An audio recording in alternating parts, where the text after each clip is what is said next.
দেখো প্রশ্নে আমাদের বলা রয়েছে প্রমাণ করো যে log a base b multiple by log b base c multiple by log c base d equal to log a base d। এটা আমাদের প্রমাণ করতে হবে। তো চলো প্রমাণ করতে শুরু করে দিই। কি লেখা রয়েছে আমাদের?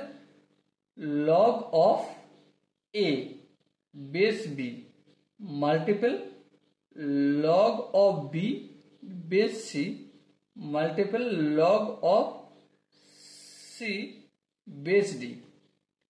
দেখো আমরা log of m base n সমান কি লিখতে পারি?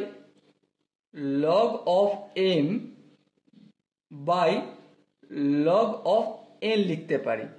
এবারে এদের দুজনের বেস কি? ই একটা কনস্ট্যান্ট আমি নিলাম, ঠিক আছে। তাহলে এখানে log a বেস b এর জায়গায় লিখতে পারি log a base b, log a by log b। আর বেস দুটোর ক্ষেত্রে আমি ই নিয়ে নিলাম, ওকে। মাল্টিপল বাই কি log b by log c, এই দুটোর ক্ষেত্রে বেস আমি ই নিচ্ছি, ওকে। তারপর কি আছে? log c by log d, base দুটোর ক্ষেত্রে ই নিলাম।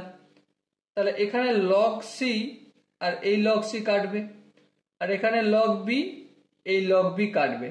সো কি রইল? log a by log d, base দুজনেরই ই। এবারে দেখো এই সূত্র অনুযায়ী আমরা কি লিখতে পারি? log of a base d।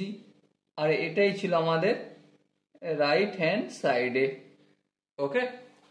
I hope এই কোশ্চেনটা প্রত্যেকে বুঝতে পেরেছো। চলো নেক্সট যে প্রশ্নটা বলা রয়েছে সেটা দেখো, ধ্যান দেবো।